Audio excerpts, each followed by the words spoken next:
इस ब्राह्मण जीवन में हम सभी जानते हैं अमृत वेले का क्या महत्व है, क्यों हमें अमृत वेला करना है। परंतु सब कुछ जानने के बाद भी, सब कुछ समझने के बाद भी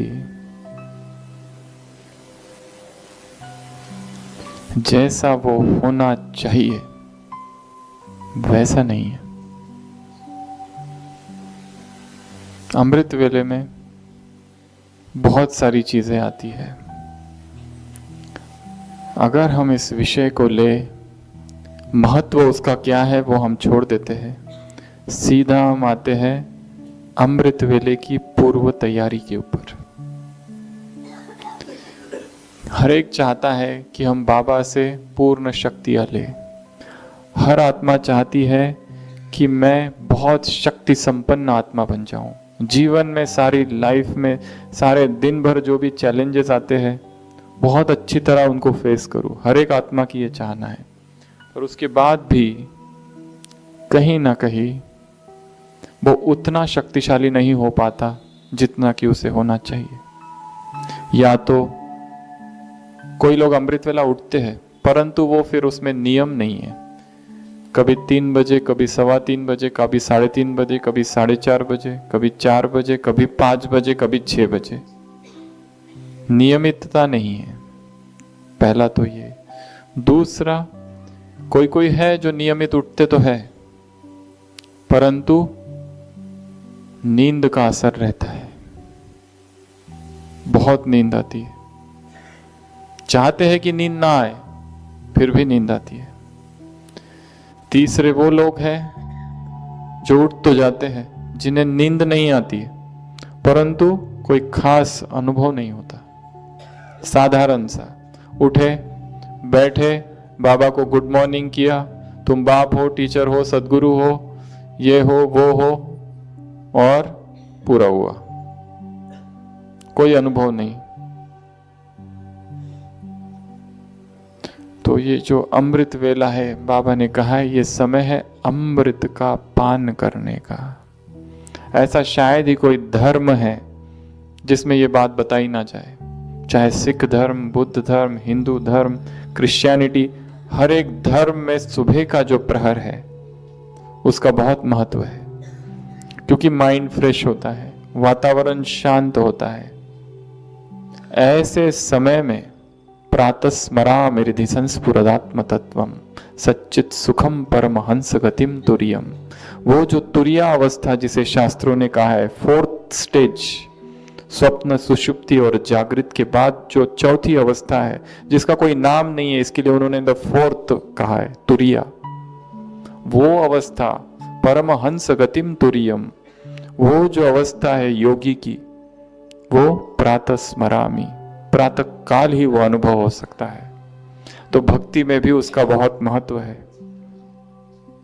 और ज्ञान में तो सर्वाधिक महत्व है। जैसे कहा कि सुबह सुबह क्या कर दो, अमृत वेला गाड़ी को पटरी पर डाल दो, अपने आप सारे दिन भर चलती रहेगी।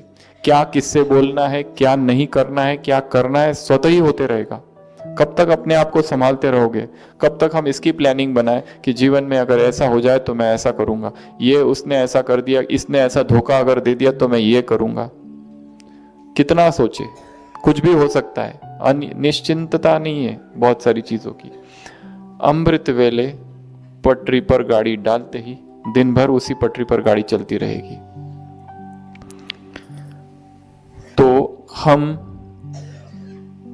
ऐसी कौन सी पूर्व तैयारी करें कि जिससे हमारा अमृत वेला बहुत शक्तिशाली हो, जिसमें एक तो हम नियमित उठे, एक दूसरा उठने के बाद हमें बहुत अच्छा अनुभव हो, साधारण ना हो वो अमृत वेला, उसमें नींद का जरा भी प्रभाव ना हो, 1% भी नींद ना हो, इतनी हमारी जागृत अवस्था हो।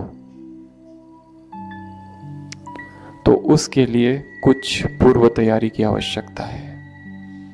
कौन सी पूर्व तैयारी करेंगे? वास्तव में अमृत वेले की पूर्व तैयारी उसके पहले दिन से चालू हो जाती है।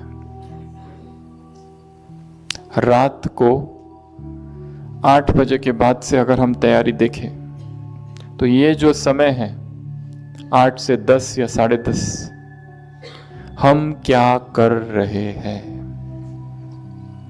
अगर ये समय हमारा टीवी देखने में, इधर उधर की बातें करने में, व्यर्थ चिंतन पर चिंतन करने में, बाजार मार्केट घूमने में जा रहा है, तो हमारा अमृत वेला कैसे शक्तिशाली होगा? हमने सुबह अभी की क्लास में बताया ज्ञान की चर्चा करनी है। अगर हो सके, अगर कोई साथी है आसपास, कोई माता भाई के साथ बैठकर, 2 लोगों की आवश्यकता है केवल ज्ञान का चिंतन मनन करने के लिए। 2 लोग बैठे और एक दूसरे से प्रश्न पूछे, आज बाबा ने वरदान में क्या कहा, स्लोगन में क्या कहा, आज की मुरली में कौन कौन सी बातों की चर्चा हुई है। मुख्य बातें 2 लोग हो जाए तो चर्चा कर सकते हैं। ज्ञान की चर्चा करने से हमारे मुख से ज्ञान निकलता है और ज्ञान के नए संस्कार बनते हैं। Reconditioning of the mind, neuroplasticity जिसको कहते हैं मेडिकल टर्मिनोलॉजी में, new neural tracts are formed. नए न्यूरल ट्रैक्ट फॉर्म होते हैं। अभी के जो बहुत सारा रिसर्च हुआ है न्यूरोप्लास्टिसिटी पर, पहले कहते थे न्यूरॉन जो ब्रेन के एक बार डेड हो गए तो डेड, पर अभी कहते हैं they can be modified, they can be changed, नए आ सकते हैं। तो हम बार बार ज्ञान का अगर मुख से निकलता रहे तो नए संस्कार ज्ञान के बनेंगे और वो हमें परिस्थितियों में बहुत काम आएंगे। तो ये जो समय है हमारा, चाहे इसमें माताओं को भोजन बनाना है, भोजन खाना है सभी को उस पीरियड में, ये बहुत सारी बातें हैं। वो जो हमारा भोजन भी हो रात वाला, वो इतना हेवी ना हो कि जिससे नींद आती रहे। जितना कम हो उतना ही अच्छा है। वो योगी का रात का जो भोजन होगा वो कम ही होना चाहिए। अगर रात में हम देरी से खाते हैं, लेट खाते हैं, बहुत तला हुआ भुना हुआ खाते हैं, ज्यादा खाते हैं, तो हमको अमृत वेला नींद आएगी। अमृत वेले का जो समय है वहां वरदानों की वर्षा हो रही है। हम यदि वही मिस कर दिए तो दिन भर में इस वातावरण में, आज देखो ये वातावरण में, दोपहर का वातावरण, सारे संसार के लोग जागृत है। क्या उनके मन में शुभ संकल्प चल रहे हैं? कितनी हलचल है संसार में, विकार ही विकार, वासना ही वासनाएं है हवाओं में। उनके सारे वाइब्रेशंस इस वातावरण में है। चाहे हम कितने भी श्रेष्ठ संकल्प करें, परंतु उसका तो प्रभाव थोड़ा तो पड़ता है। और सुबह ये सारी आत्माएं सोई पड़ी होती है। कोई होगा संसार में भक्तों को छोड़कर जो सुबह सुबह उठते होंगे? उनके तो सोने का टाइम ही रात को 1 बजे 2 बजे है। टीवी, मोबाइल, इंटरनेट और सोशल मीडिया में इतने बिजी है कि सोते ही 11 बजे, 12 बजे, 1 बजे, 2 बजे। तो रात का जो समय है, चाहे भोजन बनाना, भोजन खाना, इसको हमें क्या करना है? योग युक्त बना देना है। जितना हो सके रात का जो समय है वो मौन का समय हो। जितना हो सके अगर बोलना ही है तो ज्ञान की चर्चा करें। अगर कोई साथी है ही नहीं चर्चा करने के लिए, एकांत में, अगर छत है तो छत पे जाकर, कमरा है तो कमरे में ही टहलते हुए ज्ञान का मनन, चिंतन, अध्ययन करना है। क्योंकि आत्मा को लंबे समय से कुछ और चीजें करने की आदत है। जैसे ही खाली होते हम कुछ नई नई चीजें करने चाहते हैं, कुछ ढूंढने चाहते हैं, इंटरनेट पे बैठ के कुछ भी ढूंढते रहते हैं। क्या ढूंढ रहे हैं उनको भी नहीं पता, लक्ष्य कुछ भी नहीं है, बस क्लिक करते जा रहे हैं, क्लिक करते जा रहे हैं, क्लिक करते जा रहा है, नया नया खुलते जा रहा है, पता कुछ नहीं। तो उसकी जो पूर्व तैयारी है अमृत वेले की, वो रात से चालू होगी। रात का समय योग युक्त खाना बनाना, खाना खाना। खाना अगर जल्दी खा ले तो बहुत अच्छा, लेट खाएंगे तो फिर नींद आएगी, ज्यादा खाएंगे तो भी नींद आएगी। और सोने का जो टाइम है उसको थोड़ा फिक्स करना है। हाँ, अपवाद हो सकता है कि कोई दिन विशेष परिस्थिति है, उस दिन ठीक है, परंतु जिस समय कोई परिस्थिति नहीं है, कुछ भी नहीं है, उस समय तो कम से कम नियमित हो। और ब्राह्मणों को कितने बजे तक सो जाना चाहिए? 10 बजे तक, 10:15, ज्यादा से ज्यादा 10:30, उससे अधिक नहीं। क्योंकि हमारी ब्रेन की कैपेसिटी कम कम होती जाती है, सुबह से जागे हुए हैं। तो जल्दी सो जाना। और सबसे बेस्ट टाइम योग करने का अगर कौन सा है, तो वो है जब हम बिस्तर पर लेट जाते हैं तब। क्यों? एक होता है, दो टाइम ऐसे हैं जब हमारा सबकॉन्शियस माइंड बहुत ज्यादा एक्टिव होता है। एक है उठते ही पहले 10-15 मिनट, और दूसरा सोते समय। अगर ये चेतन मन है और ये अवचेतन मन है, दोनों के बीच में कहते हैं एक बैरियर है, प्री कॉन्शियस। जैसे हम सोने जाते हैं ये उठता है ऊपर, और यहाँ की सारी बातें सीधा अवचेतन में जाती है, अंतर्मन में। जो भी संकल्प हम यहाँ देंगे सीधा अंतर्मन उसे स्वीकार करेगा। सारे दिन भर में कितना भी समझाते रहो ज्ञान की बातें, अंदर नहीं जाती है बहुत बार। रात को जब बिस्तर पर लेट गए तब ये संकल्प करना मैं आत्मा हूं, और तब योग करना, और तब परम धाम में जाना, और तब सूक्ष्म वतन में जाना, और बाबा से बात करना, और उसी संकल्प करते करते करते करते सो जाना। ऐसी अवस्था में जो निद्रा होगी, उठते ही पहला संकल्प उसकी याद आएगी। नहीं तो जिस संकल्प से हम सोते हैं वही पहला संकल्प बनता है। टीवी देखते देखते, फिल्म देखते देखते, मैगजीन पढ़ते पढ़ते, नॉवेल पढ़ते पढ़ते, ये सारी जो चीजें हैं आत्मा की शक्ति को खींच लेती है, पावर को। क्योंकि संकल्प चलते हैं उसके बारे में, सोचने लगते हैं हम, क्यों क्यों क्यों, ये क्या वो क्या। तो आत्मा में बल कहां से आएगा? इंफॉर्मेशन बढ़ जाएगी परंतु ज्ञान नहीं। इसके लिए हमारी सोने की जो विधि है वो है जल्दी सोना है, जल्दी भोजन करना है, कम भोजन करना है, और सोने से पहले हो सके तो जो लोग लिख सकते हैं वो चार्ट लिखे, जो लोग नहीं लिखते हैं वो बाबा को मौखिक रीति से सुनाएं, बाबा के सामने बैठकर, कि आज ऐसा ऐसा हुआ, ये हुआ, हमने ये किया, हमने वो किया, इतना याद किया, ये गलती हुई, वो गलती हुई। सब कुछ खाली कर देना और फिर सोना हल्के होकर। नहीं तो वही वही संकल्प करते करते सोएंगे तो उन्हीं संकल्प के साथ उठते हैं।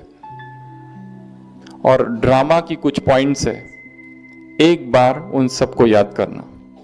कौन कौन सी पॉइंट है? जैसे पहला, ये ड्रामा फिक्स्ड है, ये ड्रामा बना बनाया है। इस ड्रामा में हर एक्टर कैसा है? हर एक्टर निर्दोष है। ये संकल्प हमारे मन को शांत कर देगा। केवल निर्दोष नहीं, संपूर्ण निर्दोष। ये ड्रामा कल्याणकारी है। अकल्याण के पर्दे के पीछे भी कल्याण छिपा हुआ है, नुकसान के पर्दे के पीछे भी फायदा छिपा हुआ है। इस ड्रामा में जो भी हो रहा है कल्प पहले मिसल हो रहा है, इसमें नथिंग न्यू। ड्रामा की जितनी पॉइंट्स हमको याद आती है सोते सोते, या एक बार सारी पॉइंट्स 24 घंटे में हमको एक बार रिवाइज करनी है, सारी पॉइंट्स ड्रामा की 10-12 जितनी पॉइंट्स है। ये ड्रामा विविधता पूर्ण है, ये ड्रामा न्यायकारी है। इस ड्रामा में किसी के साथ भी अन्याय नहीं हो रहा है, हर एक आत्मा के साथ में वही हो रहा है जो होना चाहिए। ये ड्रामा सत्य है। हमको लग रहा है ये गलत हो रहा है, वो गलत हो रहा है, ये नहीं होना चाहिए, वो नहीं होना चाहिए। हमारे मन में बहुत सारे संकल्प उत्पन्न होते, परंतु क्या इस ड्रामा में अन्याय हो सकता है? एक व्यक्ति था जो बचपन से अंधा था, जन्मांध।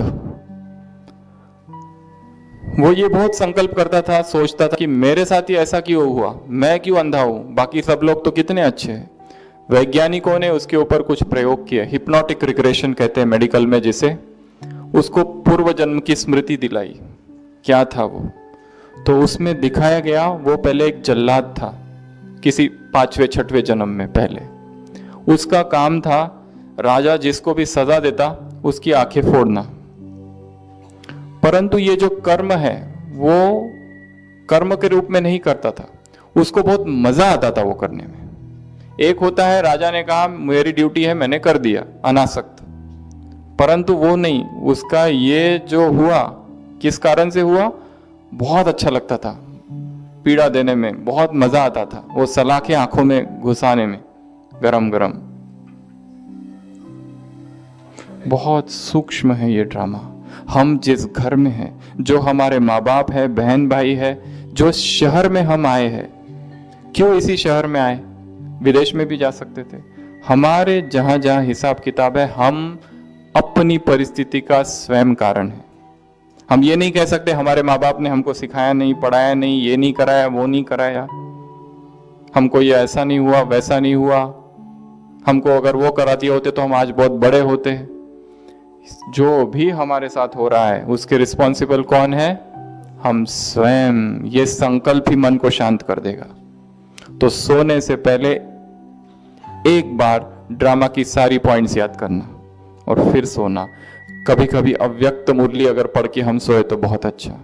कभी कभी जो साकार सुबह की मुरली है उसको हम मन ही मन रिवाइज करें, या उसको फिर से पढ़े, वरदान क्या था, स्लोगन क्या था, और फिर सोए। बाबा से थोड़ी रूह रियान करना, फिर सोना। स्वयं से थोड़ी रूह रियान करना, फिर सोना। ज्ञान का थोड़ा चिंतन करना, फिर सोना। ये सब करने के बाद जब हम सोते हैं तब फिर कहीं अमृत वेला शक्तिशाली होती है। तो पहली स्टेप थी पूर्व तैयारी। सेकंड स्टेप, उठते ही क्या करे। उठे, आंख खुली है, अभी बिस्तर पर है, क्या करे? बाबा को गुड मॉर्निंग। कभी बाबा ने कहा है चाहे बच्चे गुड मॉर्निंग करे या ना करे, बाप गुड मॉर्निंग और गुड नाइट करता ही है। आंख खुलते ही, हमारे पास एक बहन थे, उसकी ऐसी आदत थी कि बाबा का कमरा दूसरे बाजू में था, दूसरे कमरे में, तो वह आंख बंद करके ही सबसे पहले बाबा को जाकर देखती थी। मतलब आंखों के सामने वो आना चाहिए, तभी आंख खोलेगी। इतना वो प्यार का अनुभव हो। उठते ही फिर से अपने आप को उठाना है। एक तो स्थूल निद्रा से उठे, फिर स्वमान से अपने आप को उठाना है, आत्मा को। मैं कौन, मैं किसका, किसने मुझे उठाया, कौन सा ये युग चल रहा है, मेरे कर्तव्य क्या है, अपने आप को याद दिलाना। सुबह सुबह उठते ही पहला संकल्प। और हो सके तो अमृत वेला स्नान करके ही करे। ये जो शरीर होता है इसमें छोटे छोटे पोर्स होते हैं, छेद, वो सारे खुल जाते हैं। हो सके तो ब्रश कर कर ही करे। जो यहाँ पर स्टिमुलस मिलता है वो ब्रश से कनेक्टेड है, सारा ब्रेन से एक्टिव करेगा। हो सके अपने घर में अगर छोटा सा कोई कमरा बना सके तो बहुत अच्छा, अगर नहीं है तो भी ठीक, परंतु हाँ, बिस्तर पर उठकर बैठकर नहीं करना है। बिस्तर का त्याग करना बहुत जरूरी है। वहां पर नींद के वाइब्रेशन से उसको छोड़ना ही है। एक हंसी की बात है, एक भाई था जिसको इतनी नींद आती थी कि वो रोज अलार्म भर के सोता था, और जैसे ही अलार्म बजता था हाथ अपने आप चला जाता था और बंद, और फिर सो जाता था। तो उसने एक युक्ति लड़ाई। उसने एक दिन क्या किया कि अपनी अलार्म वॉच जो है, बाजू का जो बिस्तर था, बेड कॉट, उसके नीचे अंदर जाके रख दी, ताकि वो उठे, फिर अंदर जाए और फिर बंद करे। तब तक तो होश में आ जाएंगे थोड़े से। तो दूसरे दिन ऐसे ही किया, फिर से अलार्म बजा 3:45 बजे, वो उठा, फिर ढूंढा तो पता चला हाँ उधर है, नीचे है उस बेड के। वहां अंदर घुसा, उसको बंद किया और वहीं सो गया फिर। तो बहुत धोखे भी होते हैं इसमें। बाबा ने कभी कहा है परमात्मा प्रेम का अलार्म भरो, वो स्वतः ही उठाएगा। बुद्धि में परमात्मा स्नेह का अलार्म। जैसे आपको कहा कि कोई आ रहा है आपका रिश्तेदार, रात को 2 बजे स्टेशन पर आने वाला है, कैसे पहुंच जाते हो? अगर माताओं को पता चल गया बेटा आ रहा है रात को 2 बजे, तो सोएगी नहीं पहले तो। और यहाँ परम धाम से शिवपुत्र आ रहा है, पर इसका भी उत्तर माताओं के पास है, ये रोज रोज ही आता है। तो कौन आ रहा है, किससे मिलन है, ये चिंतन करना। बेड का त्याग करना, अलग से नीचे बैठे तो बहुत अच्छा, अगर नहीं बैठ सकते घुटनों के वजह से तो चेयर पर बैठे और बहुत अच्छी रूरियान करे, वहां से चालू करे बाबा के साथ। वही रटा रटाया नहीं करना है, तुम बाप हो, टीचर हो, सदगुरु हो, मैं आत्मा हूं, मैं जो 10 साल पहले कमेंट्री सुनी थी, मैं आत्मा हूं, मुझसे शांति की किरणें फैल रही है, बस वही चालू है अभी तक। हर दिन नई नई कमेंट्री, हर दिन नए नए योग के प्रयोग, हर दिन नई नई बाबा से बातें, हर दिन नए नए संबंध, सूक्ष्म वतन में जाके वरदान लेना, तिलक लगाना, अलग अलग अलग अलग चीजें करना, परम धाम में जाना, कभी सतयुग में जाना। बाबा ने कहा है वैरायटी पिकनिक करो बाप के साथ, कभी सूक्ष्म वतन में, कभी पूज्य स्वरूप का अभ्यास करना, और फिर कभी संगम युग का अभ्यास करना कि मैं कौन, कितना ये श्रेष्ठ जीवन, कभी इस ब्राह्मण परिवार का चिंतन करना, और कभी सूक्ष्म फरिश्ता स्वरूप धारण कर। आज अमृत वेले कौन कौन थे इधर? कई सारे थे। तो हमने आज सुबह प्रकृति को सकाश दी। ऐसे हमें अलग अलग जगह जा जाकर सकाश देनी है फरिश्ता स्वरूप में। और ये जो हमारा पीरियड है 4 बजे से 4:45 तक, अगर नींद आ रही है तो चलते फिरते करो फिर, पर सोना नहीं है, चलते फिरते करो। अगर उससे भी नहीं होता है तो बाबा का जो आवाज में ऑडियो है वो सुनो। अगर उससे भी नहीं होता तो कोई रिकॉर्डेड कमेंट्री है वो सुनो, परंतु सोना नहीं है। अगर वो सब करने के बाद भी नींद आती है तो अव्यक्त वाणी पढ़ के ट्राई करो, थोड़ा कुछ तो करो, कोई तो तिकड़म युक्ति लड़ाओ कि जिससे बिस्तर हमें ना खींचे और हम बाबा से जुड़े रहे, कनेक्टेड रहे। और हमारा वो होने के बाद, और उसके बाद सोना भी नहीं है, ये दूसरी बात बताइए। उसके बाद का समय है चिंतन का, मनन का, अध्ययन का। और फिर तो सब यहां आ जाते हैं, सभी मुरली सुनना, स्वयं को शक्तियों से भरना, इस वातावरण में आ जाना। ये एक बहुत पावरफुल वातावरण है यहाँ का। हमने ये विशेष महसूस किया, इस हॉल का वातावरण में विशेष शक्ति हमें अनुभव हुई। बहुत पावरफुल और स्ट्रांग वातावरण है यहाँ का। तो इस वातावरण में आके स्वयं को शक्ति से भरना, और फिर सारे दिन भर में भी ज्ञान का मनन करते रहना, फिर से पूर्व तैयारी करना दूसरे दिन के लिए। तो मुख्य है ये जो हमारी दिनचर्या है, इसको पहले सेट करना है। कहाँ कहाँ गड़बड़ है इस दिनचर्या में, उसको ढूंढो और फिर सेट करो। ओम शांति।